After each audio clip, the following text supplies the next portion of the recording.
नमस्कार। सर्वप्रथम मैं उन सभी परीक्षार्थियों को जो यूपीएससी में, यूपीपीसीएस में प्री एग्जामिनेशन में बैठ चुके हैं और जो विशेषता यूपीएससी के प्री एग्जामिनेशन में क्वालिफाई हो चुके हैं, उन सबको बहुत बहुत शुभकामनाएं आप सभी को, क्योंकि एक चरण पार हो गया है आप लोगों का, दूसरा स्टेप आने वाला है सामने, मेंस। यूपीएससी इस बार इस कोरोना काल में भी लगातार परीक्षाएं टाइम से करा रहा है और उम्मीद है कि मेंस भी टाइम से ही होगा। तो इसलिए हमारे पास सबसे बड़ा एक चैलेंज है कि टाइम कम है और विषय बहुत बड़ा है। मेरा विषय समाजशास्त्र है, मेंस की तैयारी मैं कराता हूँ। खासकर ऐसे परीक्षार्थियों के लिए जिनके पास एनर्जी है, एक उनके पास ऊर्जा है, क्षमता है काम करने की, लेकिन सही गाइडेंस उनके पास नहीं है। उनको जितना हो सकता है, जिससे मैं एक एश्योरेंस भी आपको दे सकता हूँ कि सफलता आपको जल्दी से जल्दी प्राप्त हो। ज़रूरी नहीं कि आप मेरे पास ही आएँ, क्योंकि जब भी कभी ऐसी कम टाइम होता है, टारगेट आपका बड़ा होता है, अचीवमेंट करने होते हैं, आपको फाइनल सिलेक्शन लेना है, लिस्ट में आपको अपना नाम लाना है, उसके लिए किसी अगर कोच की सहायता लेना चाहते हो आप, चाहे वो आपका सीनियर हो, कोई भी हो सकता है जिसको आप सही समझते हो, उस फील्ड का माहिर व्यक्ति हो, आपकी अच्छी सहायता कर सकता है, उससे आप ले सकते हो।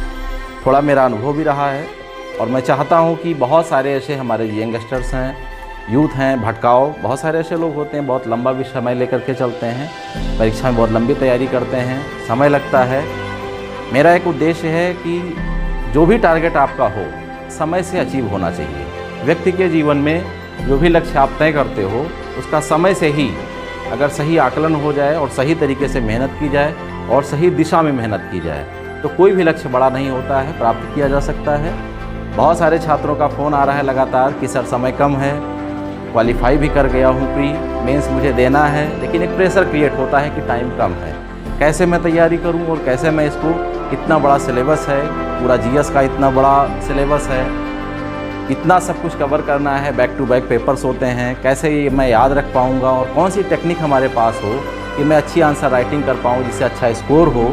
और पर्टिकुलर जब सोशियोलॉजी सब्जेक्ट की बात आती है तो इसका बहुत बड़ा रोल प्ले हो जाता है मेंस में, क्योंकि अगर आप देखोगे सिलेबस को, तो जो इसका फर्स्ट एंड सेकंड पार्ट दोनों आप देखो, दोनों पेपर को आप देखोगे, तो उसमें बहुत सारा पोर्शन ऐसा है जो जीएस में अपना रोल प्ले करता है, साथ में एसए में भी आपका बहुत बड़ा रोल प्ले करता है।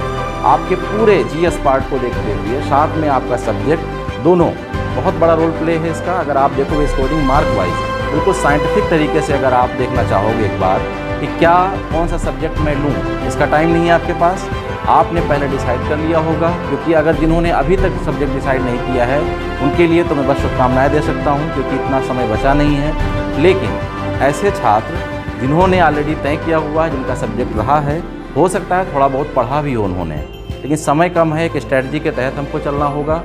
अब उसको मुझे बिल्कुल साइंटिफिक तरीके से कैलकुलेट करना है, कैसे मैं जीएस को और इसको साथ में लेकर के चलूँ सब्जेक्ट का। सबसे अच्छा होता है ऐसा सब्जेक्ट रखना जो हमारे जीएस को भी सपोर्ट करे और पर्टिकुलर सब्जेक्ट को भी, हमारी स्टडी जितनी कम हो और स्कोर हमारा बढ़ता जाए। मार्क ही मैटर करेंगे कि आपका सिलेक्शन होगा या फिर नहीं होगा। अब विषय इस बात का है कि जो अभी मेंस होने वाला है, उसको मैं कैसे स्ट्रैटेजी बनाऊँ और क्वालिफाई करूँ।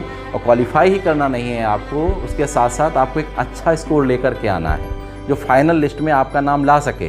इंटरव्यू का एक अपना रोल है, लेकिन जो मेंस में जिनके अच्छे स्कोर होते हैं, तो इंटरव्यू में हो सकता है अगर 19-20 हो भी गया तो भी आपका सिलेक्शन हो जाएगा। अभी बहुत सारे बच्चे ऐसे हैं जो कन्फ्यूजन की कंडीशन में हैं। आज इसीलिए मैं यहाँ पर आया हूँ, मैं आप सबसे साक्षात्कार करना चाहता था, बात करना चाहता था। मेरी हृदय की इच्छा थी कि मैं आपसे मिलूँ, बात करूँ, क्योंकि कोरोना काल है, इस समय डायरेक्ट कई बार संपर्क नहीं हो पाता है, तो इन माध्यमों से बात करनी पड़ती है। बहुत सारे छात्रों का फ़ोन आया, प्रेशर में हैं, चाहते हैं कि मैं कैसे तैयारी करूं, कैसे करूं सर, हो पाएगा नहीं हो पाएगा, क्लासेस प्रॉपर चल नहीं रही हैं, आपसे ज़्यादा उतनी मुलाकात हो नहीं पा रही है, क्या किया जाए। खैर सरकार ने भी बहुत सारी छूट दे दी है, क्लासेस भी ओपन हो रही हैं, टाइम भी है आपके पास। अब हमको ध्यान देना है कि कैसे कंटेंट को हम समराइज़ करें। तो सबसे पहले जो सिलेबस है उसको मुझे देखना होगा, जो मैंने बताया कि जीएस का अगर आप पार्ट देखते हो, उसमें सोशल इश्यूज़ का एक पार्ट आता है। वही पेपर आप पर्टिकुलर सब्जेक्ट सोशियोलॉजी ऑप्शनल में जो सेकंड पेपर है, उसको आप देखोगे, काफ़ी जो टॉपिक्स हैं वो एक ही हैं, वो अलग अलग नहीं हैं। और अगर सिर्फ सिलेबस देखते हो सोशियोलॉजी का, सब्जेक्ट का ही देखते हो ऑप्शनल का, पर्टिकुलर सोशियोलॉजी में, तो उसमें बहुत सारे ऐसे टॉपिक्स हैं जो फर्स्ट पेपर सेकंड पेपर में काफ़ी रिपीट हैं। तो उनके साथ हमारी स्ट्रेटजी क्या होनी चाहिए, फर्स्ट पेपर के साथ हमारी स्ट्रेटजी क्या होनी चाहिए, सेकंड के साथ हमारी स्ट्रेटजी क्या होनी चाहिए, खासकर जो यूपीएससी के स्टूडेंट्स हैं उनके लिए क्या स्ट्रेटजी होनी चाहिए, जो स्टेट पब्लिक सर्विस कमीशंस के स्टूडेंट्स हैं जो लगातार दे रहे हैं पेपर, उनके लिए क्या स्ट्रेटजी होनी चाहिए, क्या कंटेंट हमको पढ़ना है, कौन कौन सी बुक्स हमको पढ़नी है, क्योंकि अभी आपके पास इतना समय नहीं है कि आप पूरे कंटेंट को एक बार पूरा रिवीजन कर पाएँ या अच्छे से पढ़ पाएँ।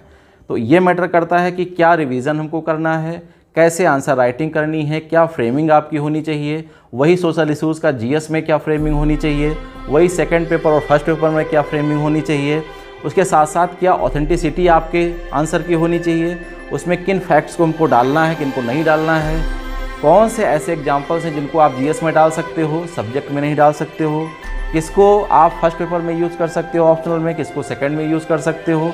अगर ये आपके पास, क्योंकि अगर आप ध्यान से देखोगे तो लगातार हिंदी मीडियम के छात्रों का सिलेक्शन अगर आप देखोगे रेशियो लगातार गिरता जा रहा है, कम होते जा रहा है। ऐसा नहीं है कि हम अच्छा लिख नहीं पाते हैं या हमारे पास कंटेंट नहीं है। अगर ईमानदारी से देखा जाए तो कहीं ना कहीं हमारे पास हिंदी मीडियम के छात्रों के साथ समस्या ये होती है कि लगता है समाजशास्त्र विषय है, इसमें वही विवाह, वही जाति, वही सारी चीज़ें जो सामान्य चीज़ें हैं उन्हीं को पढ़ लेंगे, हम आसानी से आंसर कर देंगे। लेकिन ऐसा नहीं है। जो समाजशास्त्र विषय है वो इकोनॉमिक्स के साथ जुड़ा हुआ सब्जेक्ट है और प्रेजेंट टाइम में सबसे डायनामिक सब्जेक्ट है। अगर उस लेवल को आप अचीव नहीं कर पाते हो, आपका आंसर वो नहीं हो पाता है, तो आपकी स्कोरी नहीं होने वाली है।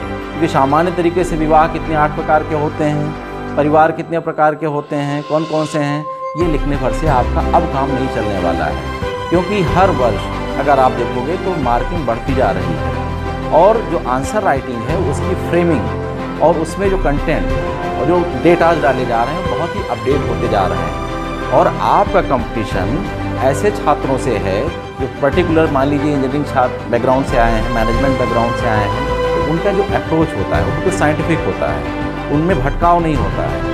ह्यूमैनिटीज़ के बहुत सारे छात्र ऐसे होते हैं जो उसी सब्जेक्ट के एक्सपर्ट होते हैं, लेकिन आंसर में वो उतना अच्छा डिलीवर नहीं कर पाते हैं, उनमें बहुत सारा भटकाव होता है, बहुत सारी बातें करते हैं लेकिन फोकस नहीं हो पाते हैं कि बहुत कम वर्ड्स में कितना अच्छा आंसर हम कर सकते हैं। लिमिटेड वर्ड्स में आप अपनी पूरी बात को कह नहीं पाते हैं क्योंकि वहाँ पर आपके पास इतना टाइम नहीं होता है और इतना स्पेस नहीं होता है कि आप बहुत सारी चीज़ों को लिखते रहें। तो इन सब बातों को ध्यान में रखते हुए सिलेक्शन लेना है, मार्क्स बढ़ाना है।